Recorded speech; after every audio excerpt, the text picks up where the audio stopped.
Hello there. Before we get started on today's episode, I'd like to ask a short favor. If you're interested in either of the two books that I have written and am about to release, head on over to my website at theanxioustruth.com/books.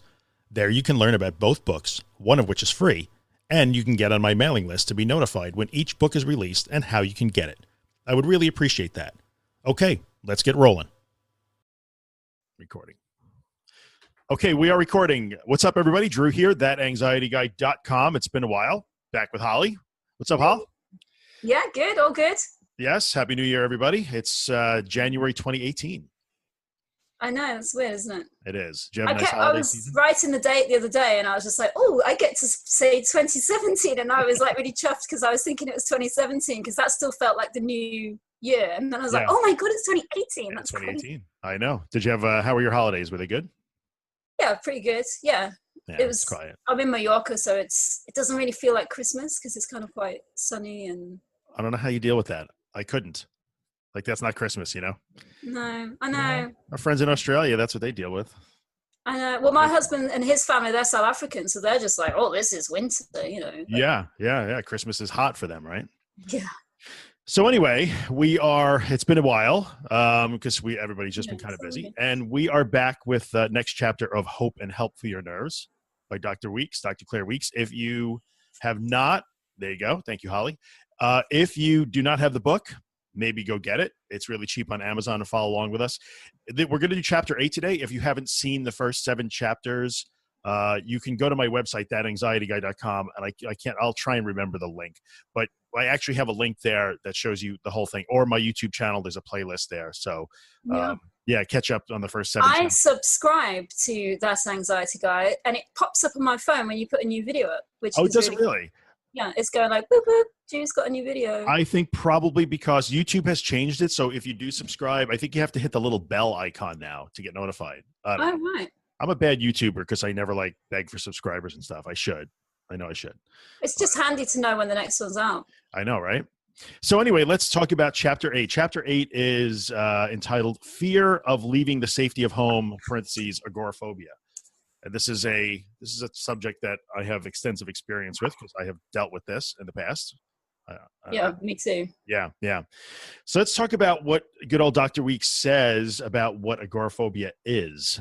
And I found it interesting that she kind of discussed, although again, keep in mind as you're listening to us that this book was written, I think, in the 60s. So it's the early 60s as well, I think. Yeah. So some of the concepts are a little bit dated, but she talks about, the classical definition of agoraphobia, which is fear of an open space, or fear of the marketplace. Fear of the marketplace, right? Agora. Yeah, exactly. It's a Greek word, but so she gets into that. But it's interesting. She talks about how most people with agoraphobia try to conceal it, which is it's interesting, that, isn't it? I'm not sure if that still applies today. I think it does, but less so certainly than when it was written. But yeah. I think I had to think about that for a second when I was reading it because I'm not sure.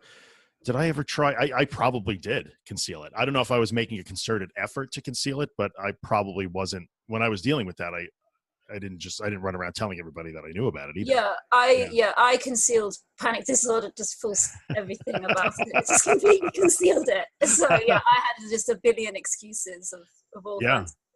And she talks about that people conceal it and they just make excuse after excuse to avoid, seeing friends or going to family functions. And it's all about not wanting to leave. And I think we'll modify our definition of agoraphobia a little bit. Not wanting to leave the safety of the home is what she's talking about. But it's really all about going into situations and places that are going to make you feel uncomfortable. That's really what agoraphobia is. And she also mentions, which is interesting, about how more women seem to suffer from agoraphobia. But I think that's an older concept also. That's reporting bias to a certain extent. And I think it's from the 50s. Yeah, like maybe men didn't want to admit to it, or exactly. Or I think women were less likely to be out in the workforce, so they did just naturally spend more time at home. And I think all of those cultural things, at least in the West, And here's my theory. We were just discussing off air. Yes.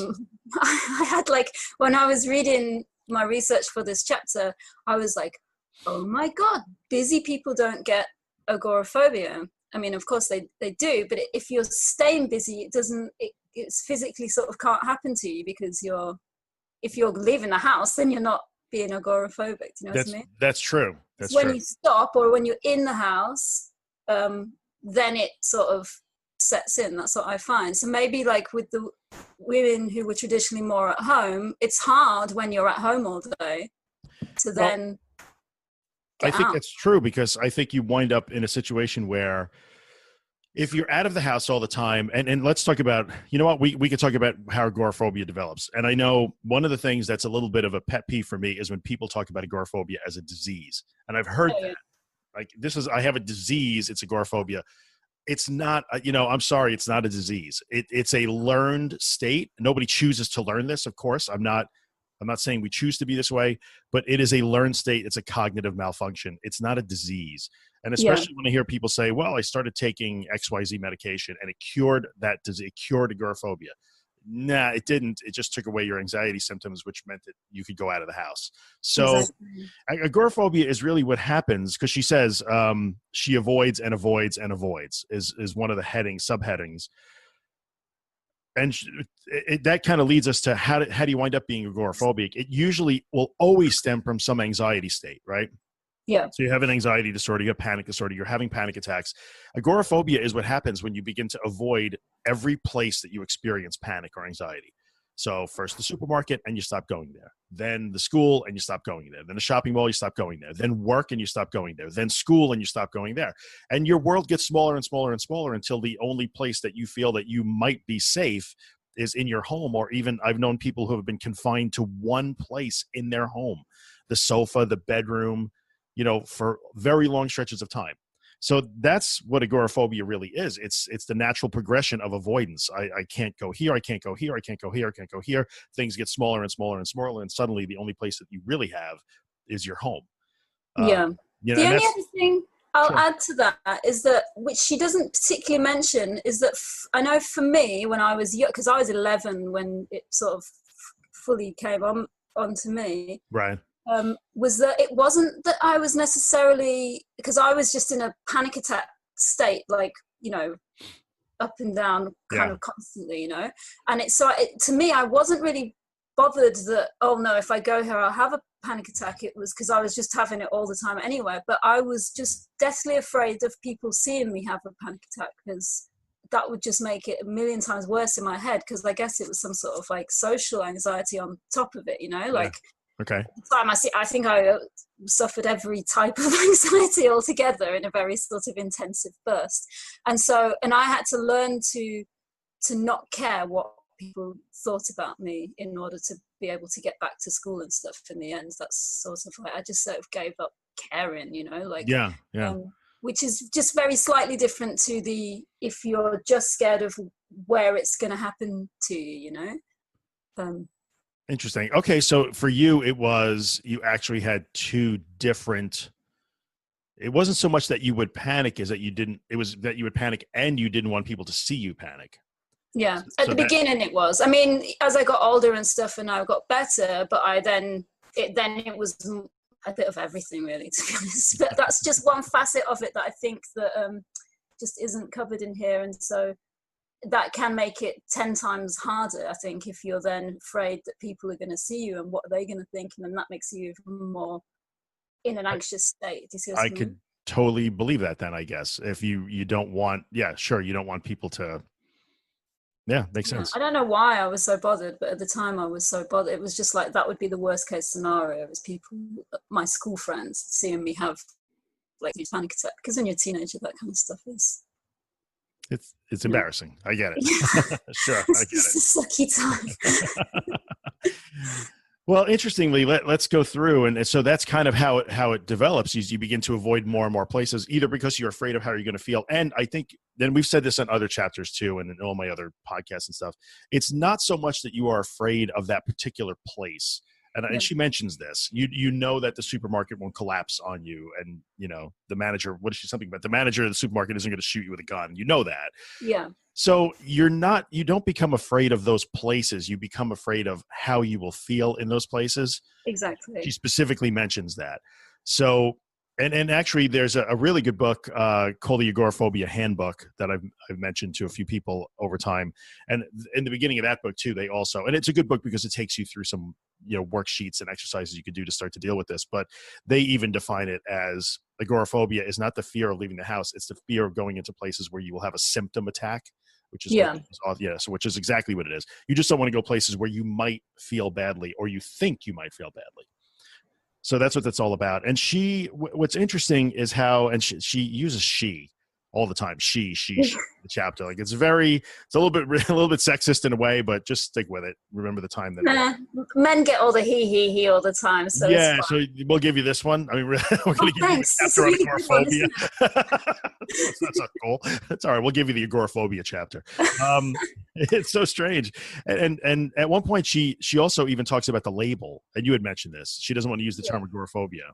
Yeah, she says at the end, she says, because she sort of has an introductory paragraph where she talks about how it sort of develops and what it is. And then she says, I will not use the term agoraphobia again. It labels fear too definitely and makes it sound too discouragingly permanent. And I totally agree. I'm not saying we shouldn't call it agoraphobia, but I totally agree with the sort of sentiment of that. And I've seen people say stuff like, oh, I don't leave the house because I'm agoraphobic. So therefore I do this, like have all these sort of round cuts to stuff. And it's like, I know what you're saying, but it's almost in the language that it's being said in, it makes it feel like, oh, I have diabetes, so I don't eat these types of food, or do you know what I mean? Like, and it's not that permanent, It That's the thing I said before. I have agoraphobia, therefore I can't drive in my car. Right, exactly. I have, like you said, I have diabetes, so I can't eat cake.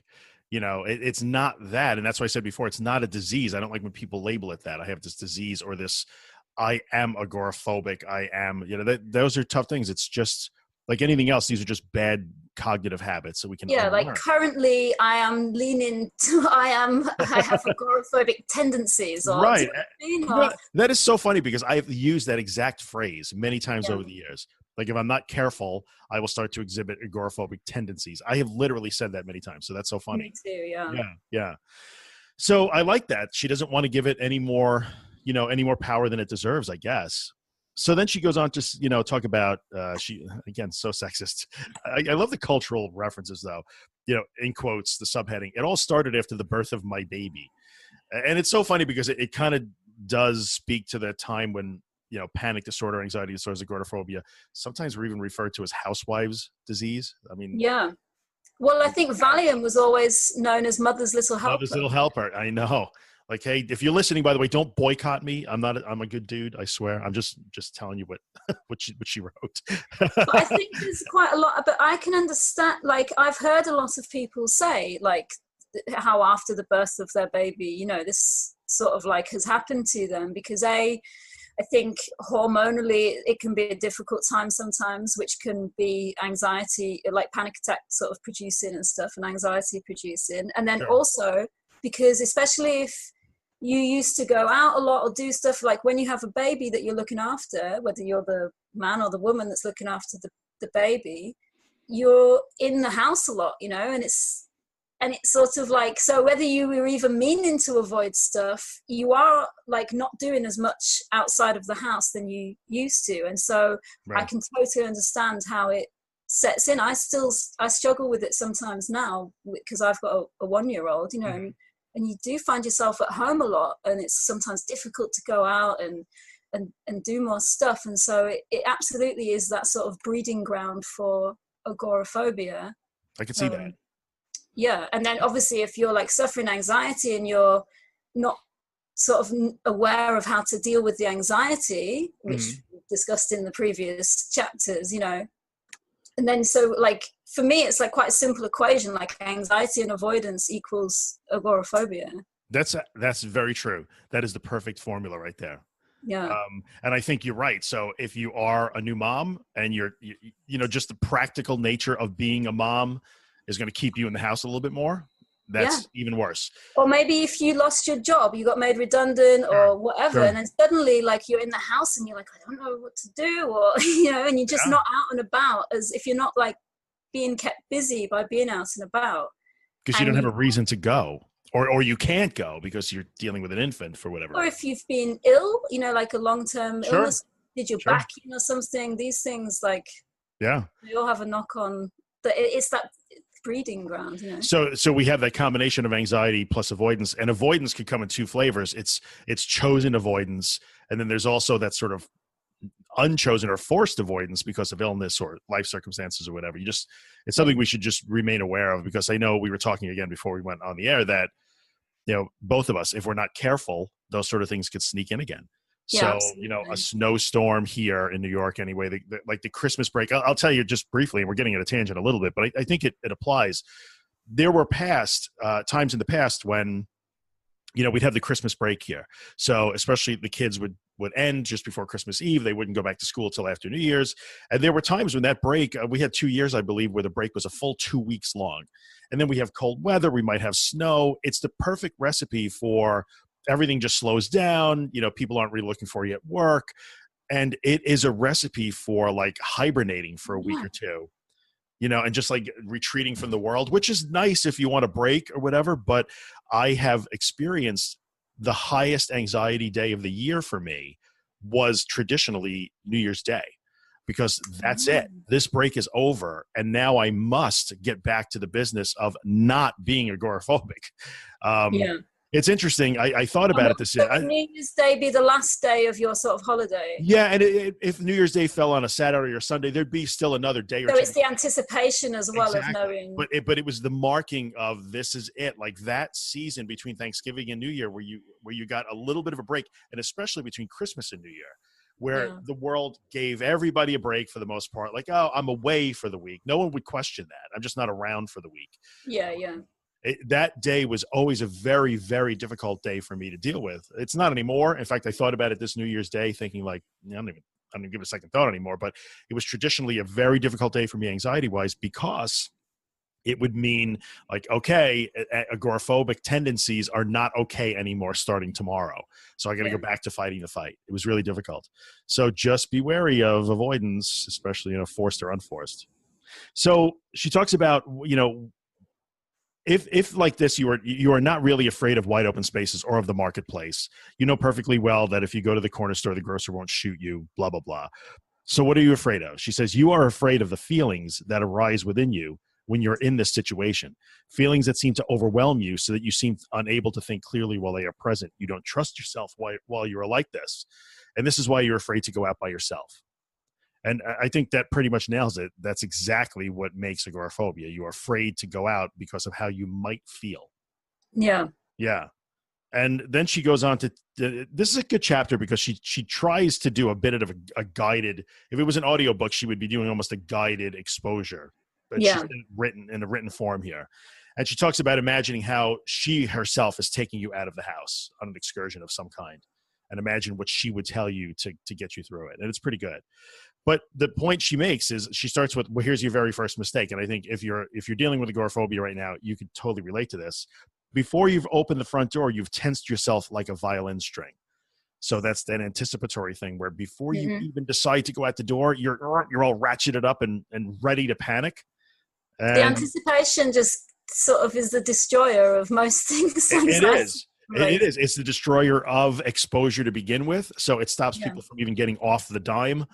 And it just sets you up immediately for like, I'm not going to say it sets you up for failure, but it sets you up. You don't want to leave because you're afraid of how you might feel. Well, when you start this way, it's almost guaranteed that you're going to feel shitty when you get out the door. Yeah. Yeah. And she talks about that. Because if you're scared that you're going to feel anxious and panicky, then by being anxious about being anxious, it's just you're afraid to be afraid. Yeah, your self-fulfilled prophecy, Right. Like if I go out the door, I'm going to be terrified. So I am terrified to be terrified. And it makes sense. But I think this is not something that you can necessarily stop. This is what exposure is going to help you with this as well. But acknowledging that, because so many people will say to me, like, how am I supposed, I can't even get out the door. I'm afraid to get out the door. How do I do this? Well, it's supposed to be that way. You're going to feel that way. Dr. Weeks calls it your first mistake.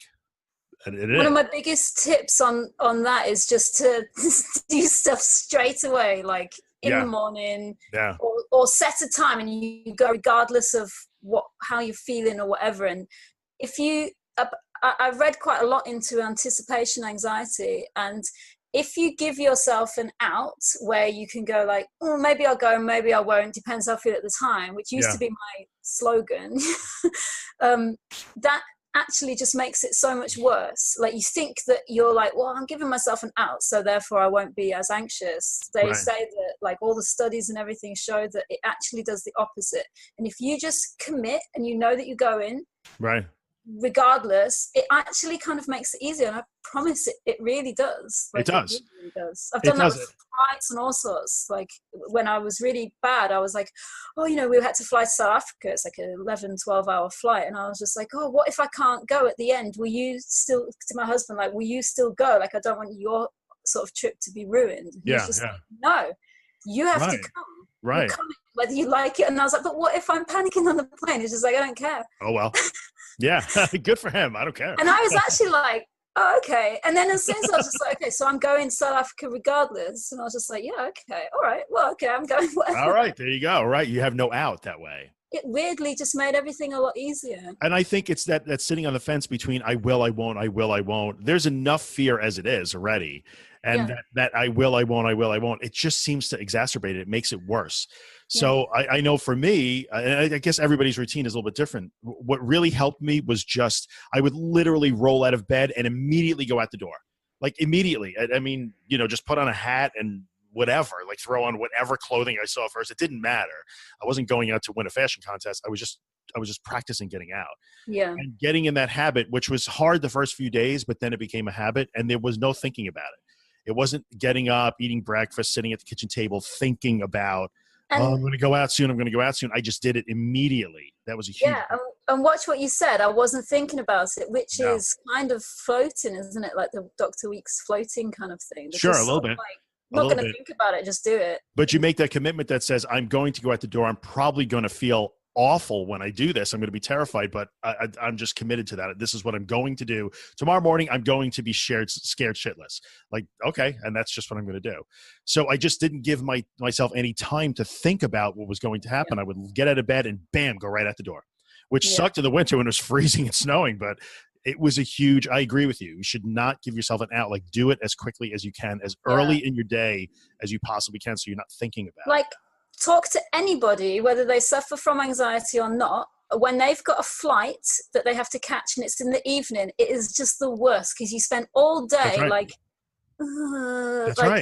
flight coming. Even if you're not scared of flying or scared of anything like that, it's just sort of like this thing that hangs over. And by the end of the day, like, you really wound up, you know. And for really no reason in the end. No. You know, I was at Mark Twain. I just saw that in the forum. Somebody said the other day. It was a really good quote. Most of the worst things in my life never happened. Yeah, that was a great quote. I don't know who said that. Whoever, if you were listening, thank you. That was a really good quote. But not giving yourself time to think about that is really a key thing, a real key thing. So I'm a big fan of that for sure. But again, it takes that commitment. You have to be willing to do this first. Yeah. So I highlighted one more thing in that paragraph. She says, she says you've tensed before you even leave, you've tensed yourself up like a violin string, right? You're all tensed up. And she says, if one plucks a taut violin string, it will vibrate and make a noise. But if you loosen the tuning peg and the string is slack, it doesn't make any noise. It just lays there. So that's a really good analogy because it's really good, isn't it? Right. If you can learn, so almost the first exposure that you have to do when you're agoraphobic is the exposure into anticipatory anxiety. Even if your outings are very small or even almost non-existent, open the door and stand on the front step is all you can manage. That's fine. But you will learn to relax in the face of the anticipation first.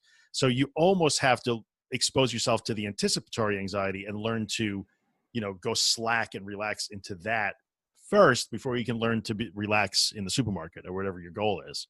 So it's a really good analogy. I think it's a really good point.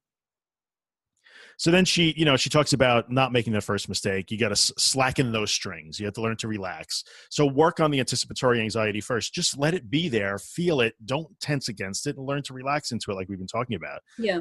And so what does she say? The worst that can happen to you out there in the street or in the shop is that you can let yourself become frightened. That's the worst thing that can happen, is that you can allow yourself to be frightened. But I think we have to clarify that and say, she's not saying that the worst thing that can happen is that you are afraid. The worst thing that can happen is that you react to being afraid. You allow yourself to be afraid of being afraid. I think Yeah. that's what she really is talking about here, because you're going to be afraid. That's okay. It's expected in the beginning. So, you know, she says, I know how severe that fright can be, but if you release as much tension as possible and be prepared to accept that, you know, then it won't be quite so overwhelming. So if I already know when I get in the car, I'm going to be freaking out, then I won't be surprised that I'm freaking out. And it won't be, I'm expecting it. I'm prepared for it. I know it's going to happen. It's not a mystery. Just bring it. And it's not as bad suddenly. Yeah. You know, and we've talked about this many times, like the key, the success, and this is when you're dealing with panic attacks or agoraphobia, the success is not measured by not feeling anxiety or fear. It's measured by how you deal with that. And this is a good example that she's saying right here. So I realized that that Christmas break that you're talking about, exactly this happened to me this year. So like, cause you know, I go and I'm working, I'm doing this, I'm doing stuff. And then suddenly like over the Christmas week, cause I had gigs, you know, all over, but like there was about a week where I wasn't doing anything. It was just at home and stuff. And then I was like, oh, I needed to go into Palmer, into the city to go and buy a hat for a video shoot. It sounds ridiculous. And I was up against the clock.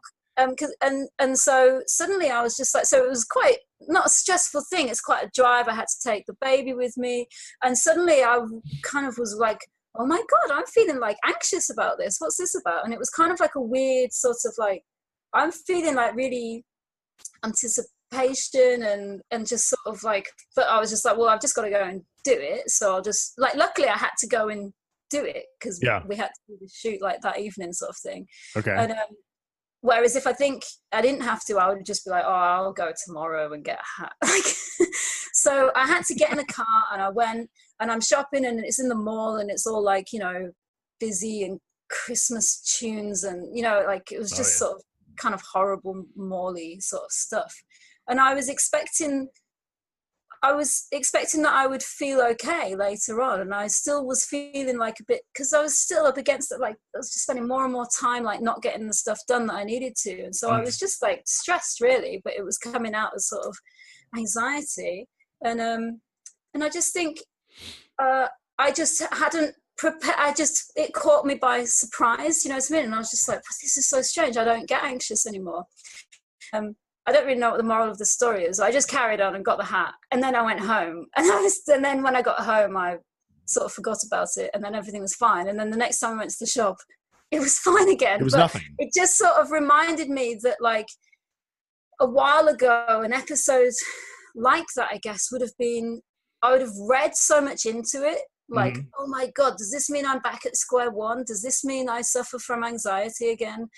And two, I probably wouldn't have gone, or I would have found an excuse to not go. Like, I don't really need a hat for the video shoot, or do you know what I mean? Like all sorts of things. And I think also what is just key to remember is that even people that don't suffer anxiety and stuff, like, have stressful days where they don't feel great, and to do stuff on top of feeling terrible is just part of like living. And I used to make this mistake of thinking everyone else who didn't suffer from panic disorder just felt amazing all the time.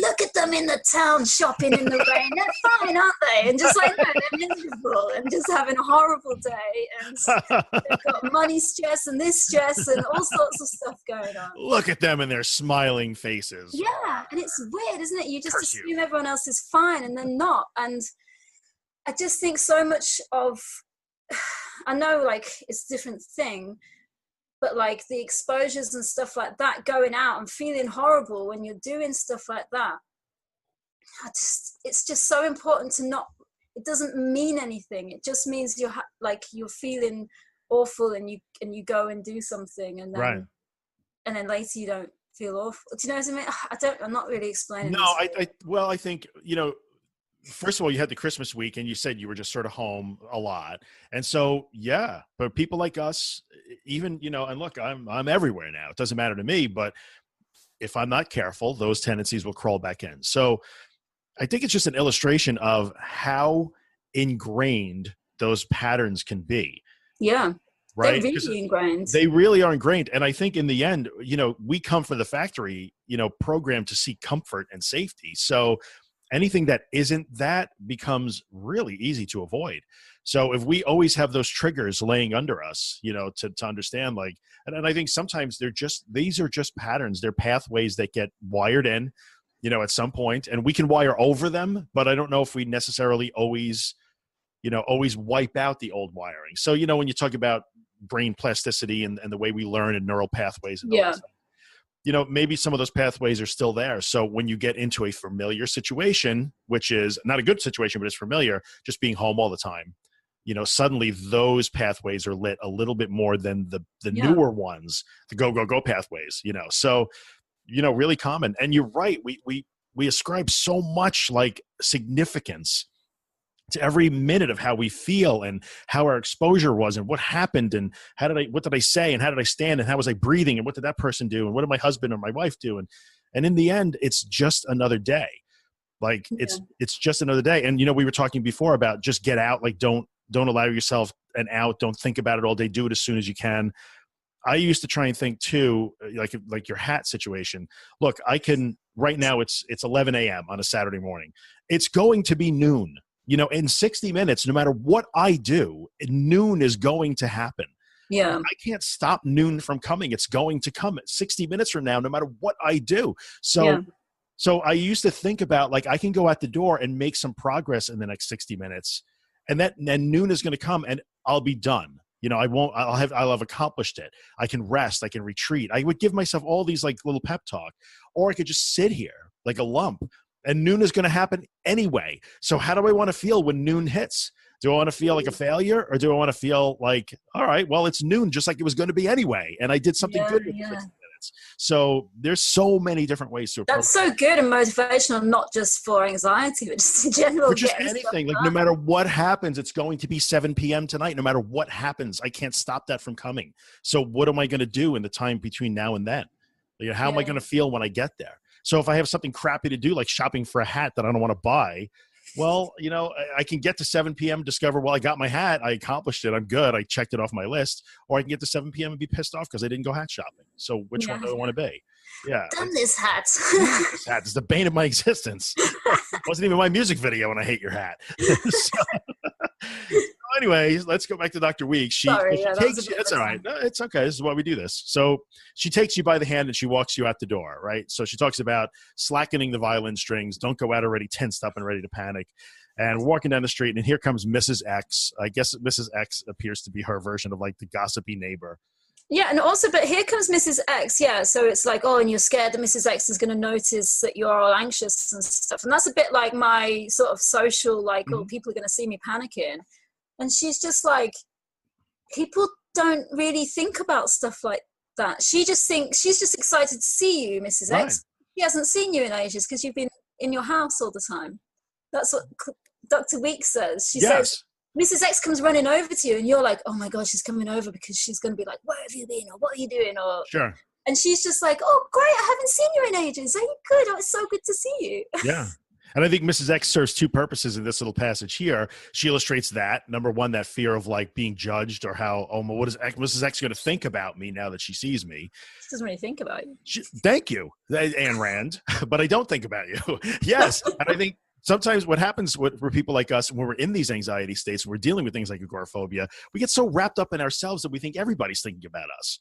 Guess what? No one's thinking about you. I hate to be the bearer of bad news, but when I was stuck in my house, like none of my neighbors or friends or coworkers or employees gave a rat's ass that I was stuck in the house. They weren't thinking about me. They just weren't. So there's that. And number two, she uses Mrs. X as an example of a trap.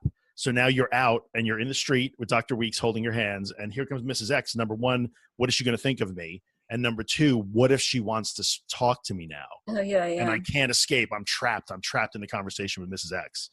So she gives a good example of like, okay, so now she's excited to see you, and Mrs. X starts blabbing at you with neighborhood gossip or whatever she wants to talk about, and your heart starts racing. And Dr. Weeks says, so what? Essentially, so what? And we talk about this all the time. Does it matter if you feel your heart beating? It doesn't matter in the least, right? It certainly doesn't matter to your heart. Like, your heart doesn't care. So she tries to use the example of like, let Mrs. X talk, chatter, go ahead, go for it. And she says, like, your heart's like, I've been beaten the whole time, you hadn't noticed as well. Yeah, exactly. Like, hello, I'm just here doing what I do. Like, I've been doing this now for 51 years or however old you are. Our heart doesn't care. It makes no judgment. And so she talks about imagining her, Dr. Weeks. And if you've ever listened to her audiobooks, you would hear her voice. She sounds like somebody's grandma to me. She was older, I think, when she recorded. And she has that adorable accent that everybody here in the U.S. loves. And is she British or Australian? She's Australian, right? I think she's Australian, but she didn't seem to, I don't know. I think she sounds quite English, doesn't she? Right, she does, yeah.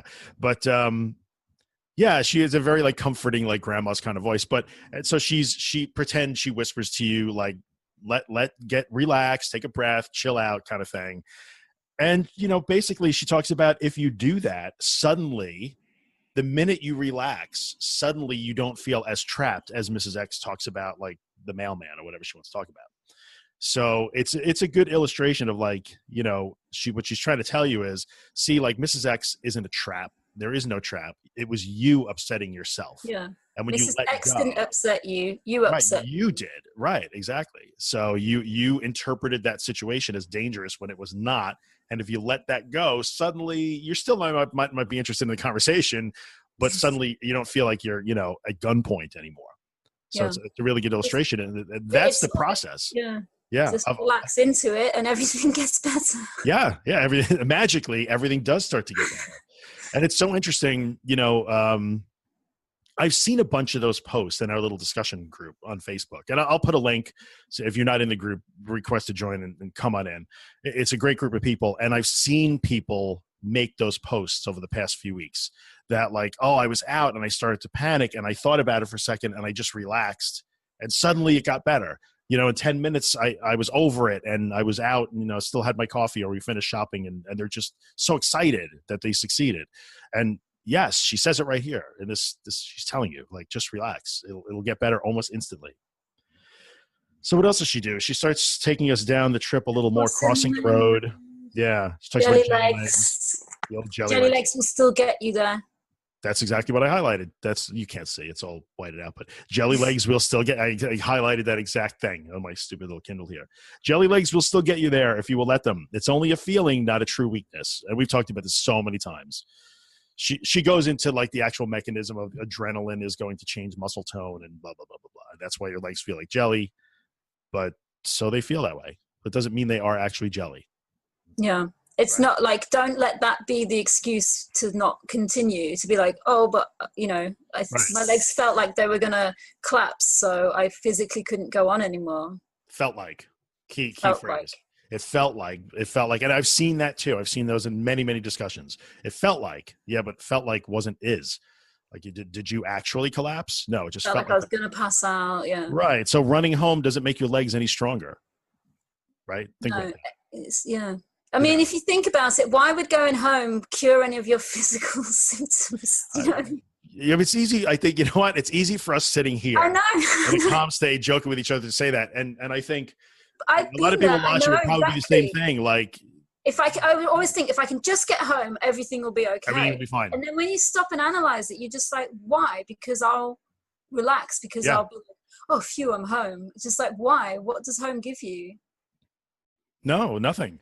And even now, I sometimes will think that. I happened to be out in the past week, and I haven't really been sleeping well. And anyway, perfect storm for heightened anxiety. And I encountered a little bit of an issue while I was out, and I stopped. I had to pull over for a second and thought, I really had to think about this because I'm like, I'm just going to turn around and go home. Like, in all honesty, but I had to really stop and be honest with myself and say, why do I not want to do this task that I'm doing here? 45 minutes of sleep is not a lot of sleep. I'm exhausted. I really had to reason through that and say, I just need to just take a break. I'm so tired. So, but otherwise the natural tendency is like, I'll feel better if I go to some safe place. But being home isn't going to make me physically feel any different than I already was. So what's the difference? It doesn't matter where you are. Yeah.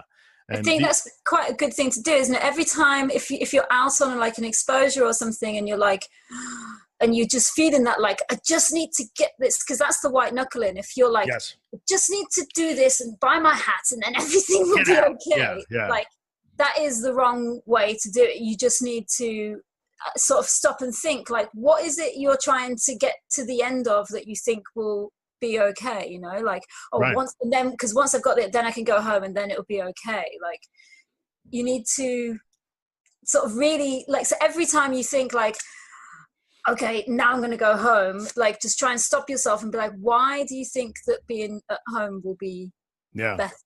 And just try and sort of maybe just, because it was probably maybe personal to each person even, you know, and just try and reason it out a little bit to yourself, what it is that you're going to gain at home, and see how you can give that to yourself, like where you are, you know, like a little bit of it. Yeah, this came up in discussion in the last week too. Like that's interesting, I think. So you deal with this, applies not just to agoraphobia, but just about all of this stuff. But agoraphobia, you're trying to get out of the house, right? You're trying to deal with that. There is no destination here. Like for me, when you're trying to get past agoraphobia, there is no, even though by definition, like, well, I can't leave my house, so my goal is to get to wherever. Like for me, it was like, wow, you know, to get back into New York City, which is, you know, 40 miles away from me. But in the end, there really is no destination when you're overcoming agoraphobia. The destination is the panic. Like you need to go there. And then it doesn't actually, once you go there and you learn how to live there, then there is no more destination. You'd be in the middle of the desert. Yeah. It doesn't, you could be in a plane, in the ocean, on a cruise, you know, around the world, in your bathroom, in your home. It doesn't matter where you are. So it's honestly an amazing when you realize that as well, isn't it? When you realize, like, I don't mind where I am because I know how to deal with me, and that's fun. And then suddenly, like, it's not the things, it's, you realize it's you, it's not the things around you.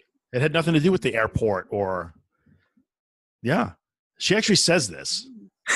It's you. I had to get over myself. Your hands turning the screw. That's right. In the end. And again, that doesn't mean that she or we are blaming ourselves or blaming you if you're watching or listening. Not blaming you for being in the situation, but we have to take responsibility for our contribution to it, because we are in control of that process. And she even says, like, if you chill, you know, you let yourself cross the road. Don't worry about the jelly legs. You know, she says, by now, you know, you crossed the road, you made it. And by now you're not quite so impressed by the tricks your body has been playing on you. So, you know, suddenly you begin, and we've talked about this a lot, you unmask that fear as being baseless. And it's a very empowering feeling. Like once you do that, like, oh, wow, I made it and I was fine. And that wasn't so bad after all. So she does talk about in the next paragraph, the full fear treatment.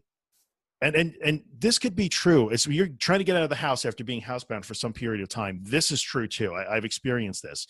You get out, and within a given exposure, even suddenly you feel like, wow, this is awesome. You're making all kinds of progress. You know, you're 10, 15 minutes into it and you think you're doing great. And then all of a sudden, she says, in a flash, you turn on all the screws at once and you give yourself the full fear treatment. And it is as if you have made no progress at all, just when you thought you were beginning to get the right idea.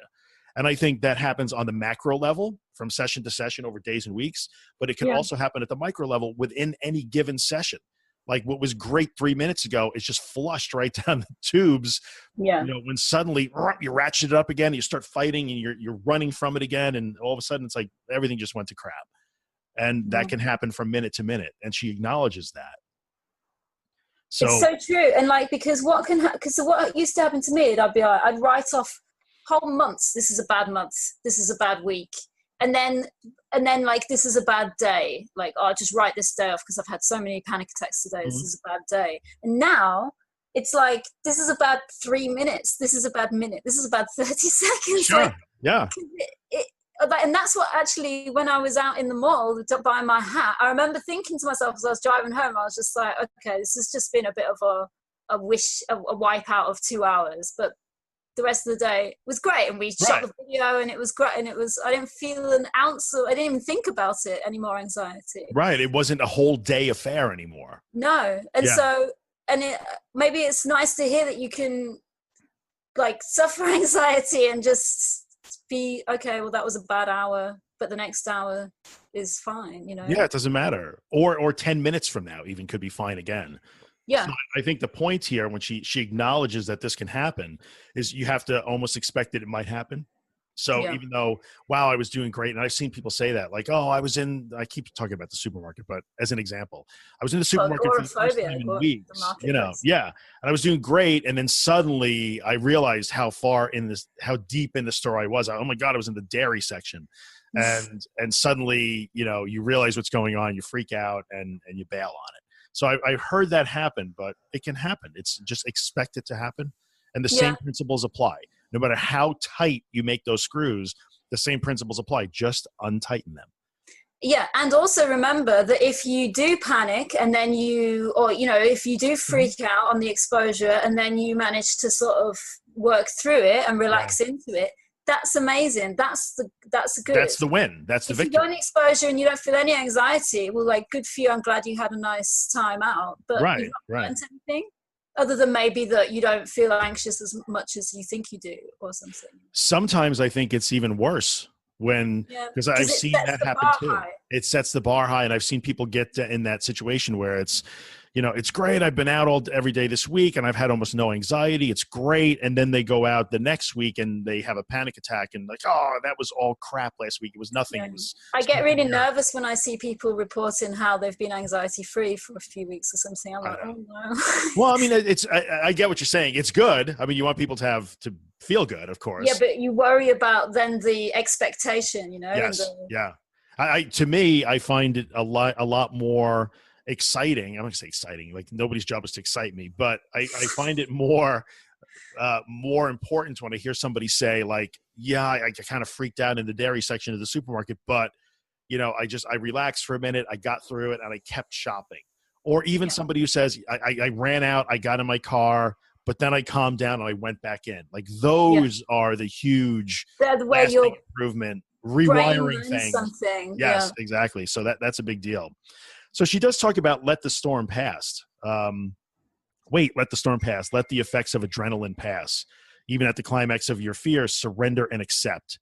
So she talks about all that stuff. At the very moment when your feelings seem to engulf you, that is the moment above all when you must surrender and accept.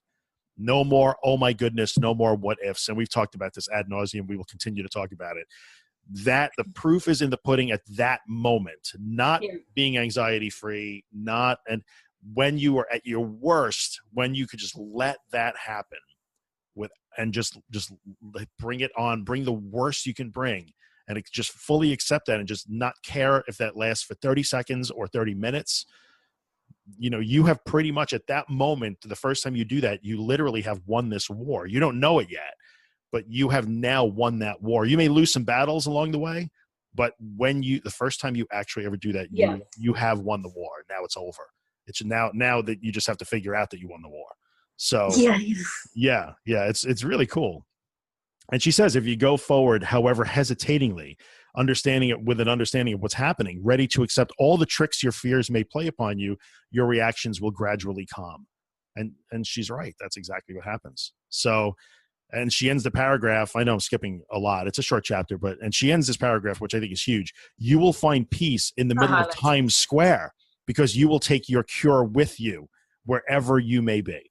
And so that speaks to so many things: coloring books and rubber bands and mints and water and your wife or your husband or your mom or your dad, your girlfriend, your boyfriend, your safe person, your medications, all of those things, they can all go away.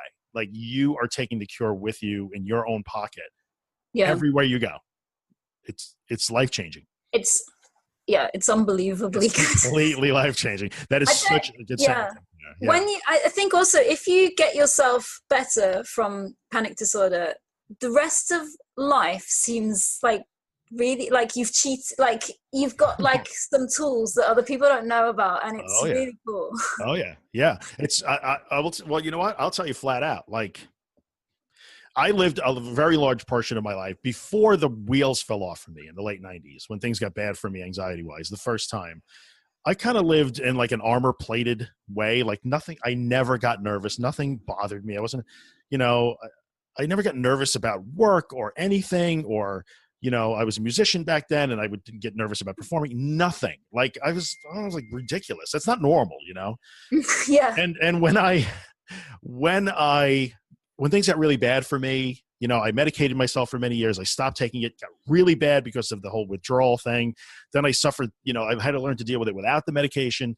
All I wanted was that guy back. I wanted that armor-plated bulletproof guy back. But you know what? I'm glad he's not there anymore, because the lessons I learned dealing with this, like, there is nothing you can bring at me. And at the moment in my life, I have got a pile taller than me, like right up here, that I'm just holding up all the time.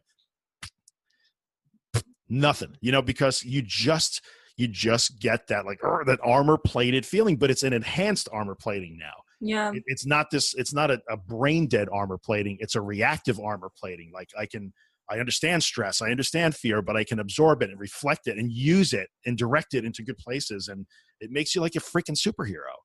So yeah. I highly urge everybody to, like, overcome your agoraphobia, because you will get to a level that you didn't think you had in your life. I think this sounds ridiculous, like old Tony Robbins, like, but, you know, but it's true. I can see the smile on your face. I think, you know what I'm talking about. Yeah. Yeah. It's just like an elevated, I don't know, everything seems so easy to you sort of see how everyone's been affected by their own sort of stresses and stuff as well. And it just seems so sort of obvious what's going on. And do you know what I mean? And suddenly become like this wise person too. Have you ever noticed that? Like, I'm just some goofball. I'm no different than you or anybody else. But, like, I guess the lessons we learn in this, somehow people think you're so wise. Or, like, I find myself saying things or reacting to, like, wow, I can't believe I actually said that. Like, but that's the experience that I've gone through, and just life experience. Having gone through 50 years or whatever. So it's a thing, and I think. The other thing that it does, and I don't know if you would, so you're a performer, you know, I think in some ways you encounter the same stressors that, like, athletes do. And you hear all this time, if you're a sports fan, you may have seen some of these things. What made Wayne Gretzky, like, the greatest hockey player to ever play? What made, you know, Joe Montana, one of the greatest quarterbacks ever to play American football? Or whatever athlete you like. And invariably, one of those common threads seems to be their vision in the field. Like, they saw things happen before everybody else did. And for them, the game goes slower than everybody else. So even in an ice hockey game where everything is happening so fast, most people can't even follow the puck if they're in the stands watching, much less playing. For those elite players, they perceive time slower, and they're just calm, and they can see things happening very clearly, and they can react appropriately and do things that other people can't do because they couldn't see it. I don't know if you have found the same in your performing career, but after going through what you have gone through, do you feel more like, I know I do, like, the game life happens slower sometimes. So what I get all the time is like, wow, this place could be burning down. And, you know, until, like, my temper goes, because I have a bad temper. But otherwise, like, I get that all the time. Like, no matter what's going on, you're just like this, and you just know what to do. Like, you just know. What I find really cool was just that freedom of, like, being able to go anywhere in the world at any time. Do you know what I mean? Night, day, other continents, by yourself with people. It's like, suddenly it's like, oh my God, like, there's no situation that I will avoid because it makes me anxious about. Do you know what I mean? Like, it kind of makes me really fearless. That's what I found, like, just an absolute fearlessness, sort of, but in a way where you, I don't know, or where you sort of, I don't know, you just understand yourself so much more and how you're reacting to it, and that you can just kind of do anything you want, really. That's what I found. I think it's true. And I think only because she mentions it here. She even says, I'll give you one more, you know, she talks about take yourself by the hand. So in this chapter, she wants you to visualize her taking you by the hand and taking you through an exposure. But then she says, but in the end, you have to learn to take yourself by the hand, and it will never fail you if you follow it, and follow it until you learn to take yourself by the hand, until you are your own guide and your own strength. And in the end, that really is what gets you past agoraphobia. You will cure yourself. Your doctor won't do it. Your psychologist, your psychiatrist, your mom, your dad, your boyfriend, your girlfriend. No one else will do it. You will do it. We won't do it. The book won't do it. A pill won't do it. You will do it. Yeah.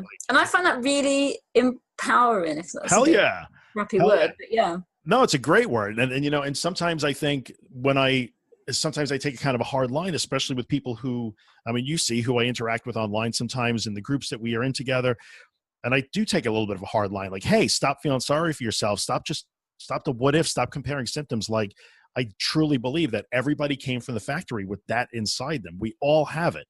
And I would love if everybody experienced the same thing that you're talking about, that I'm talking about, that other friends of ours who have overcome this are talking about. Like, it's a great, great, great thing. Like, your life doesn't have to be stuck in your living room. It really doesn't have to be. I don't know if she would mind me saying this, but one of our friends, Right. who was also an admin of a panic disorder group, who lost Right. her father recently. Yes.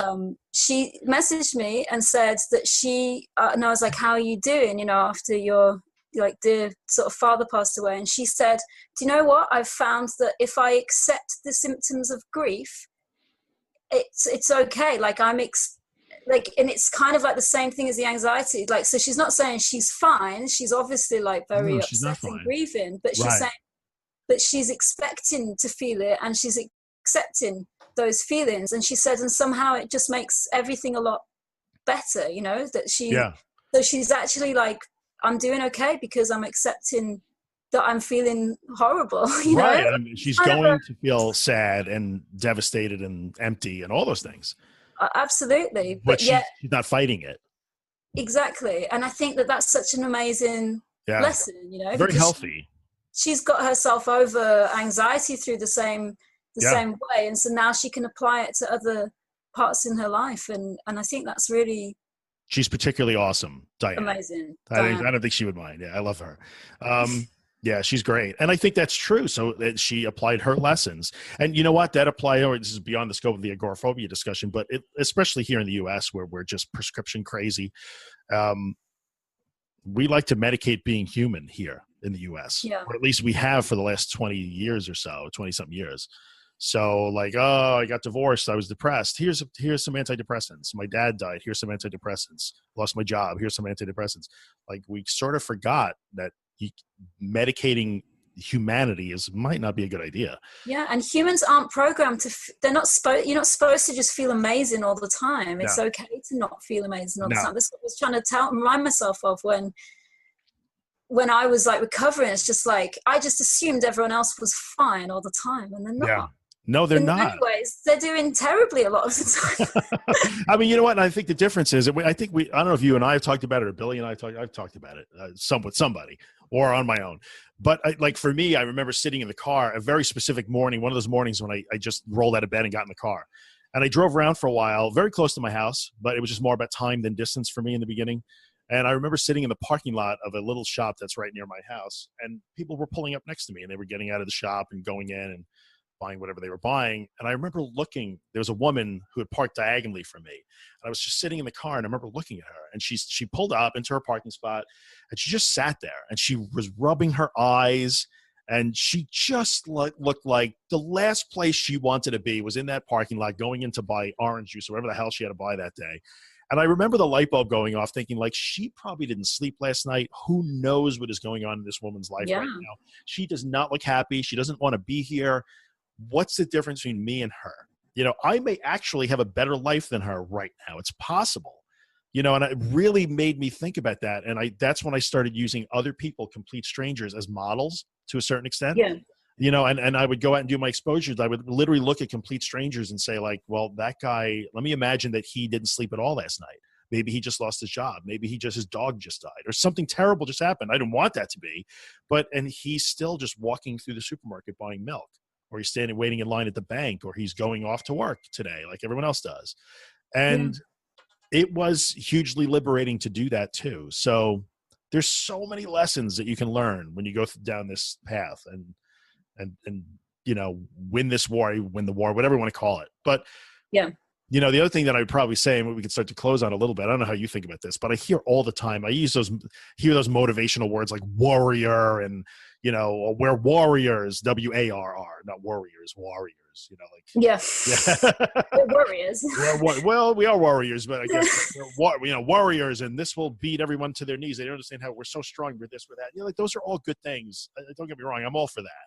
You know, I'm as caveman as the next guy. But to a certain extent, I think it's so much deeper than that. You know, the ability to learn to be soft and analytical, and take things in and then reflect them back out or direct them, more so than, you know, that concept of like, I'm just going to draw my sword and hack and slash and burn through this agoraphobia. Yeah, there's some of that, but it's a lot deeper than that. So it's worth taking the trip, man. Just start today. Like, start today. It's like I really like your analogy of the tree. Like, you bend, don't you bend, but break. you don't break. It's so important that it wound up right here. It's actually on my shoulder. This tree is bending in the wind. It's so important to me that it's the central part of this piece. Like, it's on me forever now. Yes. So, and that tree, it bends, but it does not break. Because if you're so strong against something and it comes up against you and you're like it can break you. Whereas if you just bend, you just bend and go with it, you know, and it's just it's a better way to live, because I think that bending thing also uses less energy, you know, in a way. Like, all right, I can dodge, you know, like the Matrix, you know, when he was dodging the bullets. Like, it's a whole lot better than trying to block them and absorb the energy. Just let them go past you.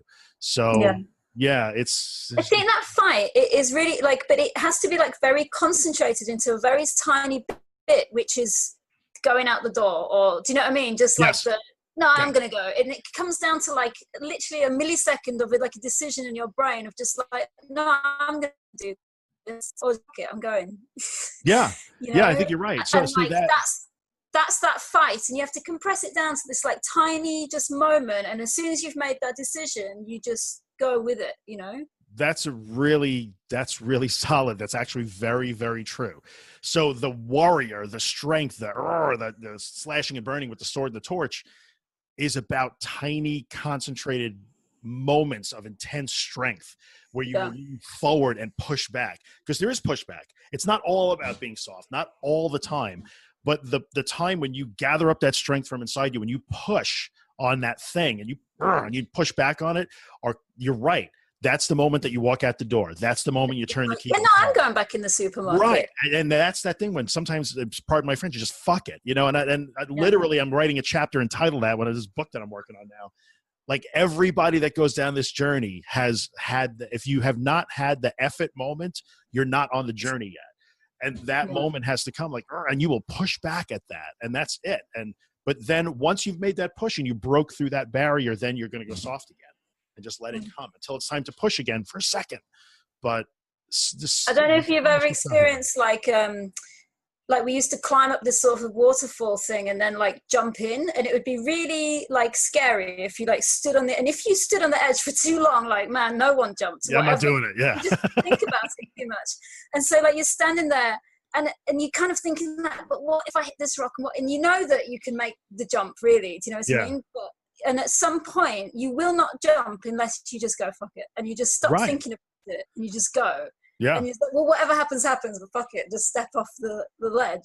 Yes. You know? Like, and that's that sort of, those leaps of faith that we have to do of like, fuck it. I'm going out the door. I'm getting on that plane. I'm going out. And even if it's like not the actual physical thing, but it's just that making the decision and sticking with it, stick to your plan, you know? Yeah. That takes a lot of courage in that tiny moment, but it's also just like okay, fuck it, and just stop thinking about it and just you know, make a decision and going with it. And that's that first time you step out the door after being housebound, or the first time that you truly accept when that worst panic you can think of, that fear just rises up through you and it's boiling over, and you just like all you want to do is run, and you're convinced that this is the end.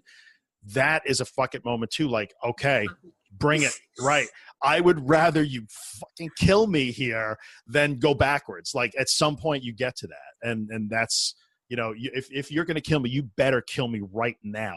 Like, this is it. And so we all have those moments, and we have them in little micro bursts while we're doing our exposures. And we have them in very large epiphanous moments when we are ready to take. I think I had to do that when I was young, you know, going back to school and all that sort of stuff. In the end, I just had to say, do you know what? Fuck it. If people see me having a panic attack, I don't actually care anymore. I don't care. I just learned to not care, which probably is why I then became like a performing musician, because I just don't like, do you know what I mean? You have to you're putting yourself out there Yeah. all the time to this Sure. perceived criticism that you think you're having when you're anxious and you're like, no one's actually criticizing you, to then every time you step on stage, you know, you're putting yourself up to people going, boo, that's rubbish. That's the worst song I've ever heard. Right. Potentially, you know? And so like you just drive yourself crazy if you focused on all the negative responses that you could get. So at some point you've just got to go like, I don't really care what they think. I'm just going to get up on the stage and do my thing, you know? Yeah. I'm just going to go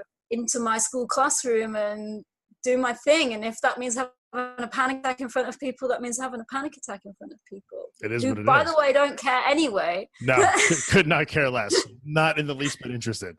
It's so funny that there are, and we're going really long here. We'll wrap it up, but there are videos that I found on YouTube. There's a couple of famous ones. There's a bunch of them out there of celebrities who obviously have a panic attack in public. There's an American, I didn't even know the guy's name. He was an American newscaster. He was, you know, one of our major news networks. Oh, I've seen that. Yeah, have you ever seen that watch one? This guy have a live panic attack. Right, exactly. And you know, and you could see it in his face. They go back to him, and he just that's it. He can't talk. And you know exactly what's happening. And I often wonder when I've seen those videos, like, does the rest of the world, like the normal world, do they care so much? Like those 2 million views, my gut tells me that 80% of those 2 million views are people with panic disorder. Like everybody else doesn't really care that the guy had a panic. They can't relate to it. It's like they don't think anything of it. It just is what it is. It doesn't actually look that interesting anyway, does it? It's just someone sort of freezing a little bit. No, he sort of freezes, and you could tell he's a little bit, you know, agitated, but you know that in his head, it's like, and like, you know, freaking out completely. Absolutely. But actually on the outside, it's just kind of like, oh, is he having a panic attack? Well, those of us who've experienced it can look at the guy and understand what's going on. But I think the rest of the world would just look and say, boy, it looked like he just got like stage fright or something. You know, it's no major deal. So yeah, there's so many things to get over, but it's worth it. So I think the way we should probably, you know, I know I've said it about 1 million times in the last 5 minutes or so, but like if you're watching this or listening to this and you have not left your house in a while and you are just upset with yourself and you think you don't want to be like that anymore, then what I say, like, start right now. I don't know what time it is and what day it is where you are watching or listening. Don't plan it for tomorrow. Reason. No, there's no because reason. then the anticipation builds as well. Just go, okay, I forgot I'm going to go now. I'm going to just put my car and go. And I know that happens. I've heard that too. Like, oh, I watched your video and it inspired me to do this or that.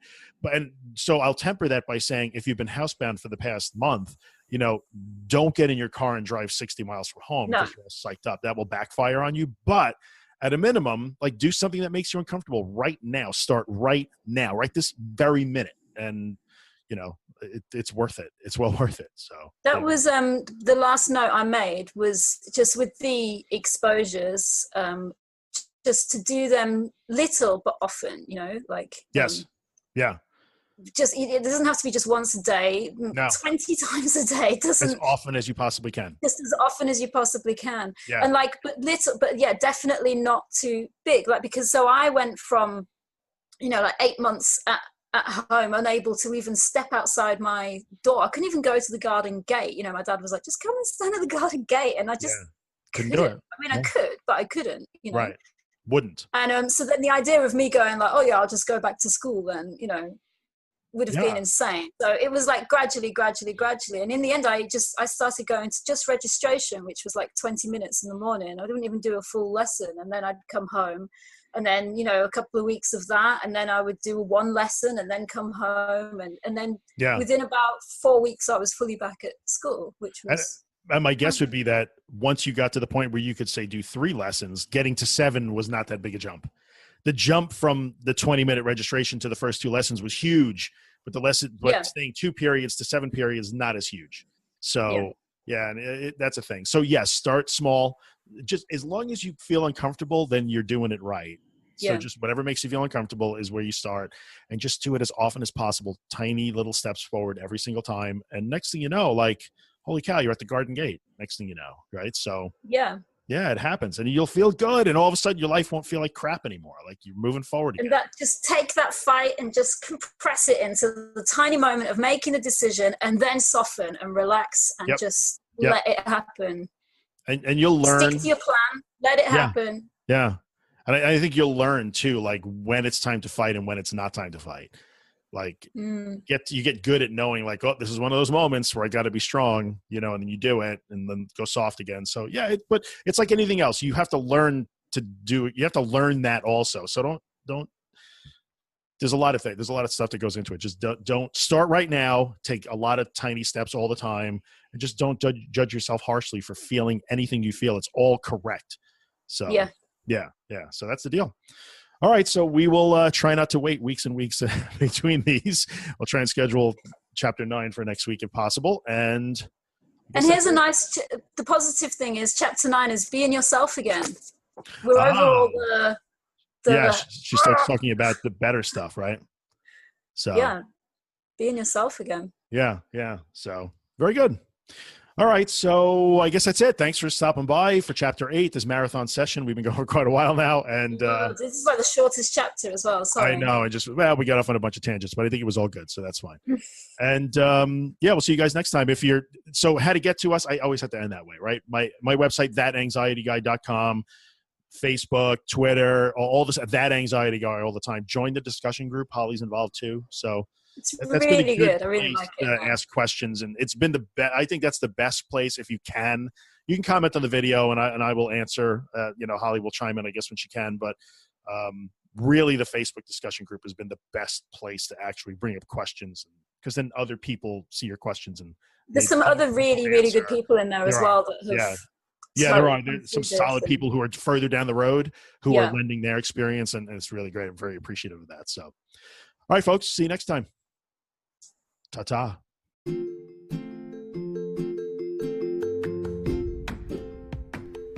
Hey, what's up, guys? Drew here. In the 5 years that I've done the podcast, I've never had a sponsor. But now it's time for me to put in a little plug for the day job, the business that I own. And that business is managed WordPress hosting. So if you have a website and it runs WordPress, and you'd like WordPress hosting that makes WordPress faster, more secure, and way easier than you ever imagined it would be, then check out Helix. You can find us online at imhelix.com. That's IAMHELIX.com. We took a long time to build Helix. I'm super proud of it. It works spectacularly. We take really good care of our customers, and I promise we would take really good care of you too. So if you're in the market for WordPress hosting that will blow your mind, check out Helix. I would appreciate the consideration. I thank you for coming by and listening, and I'll see you the next time.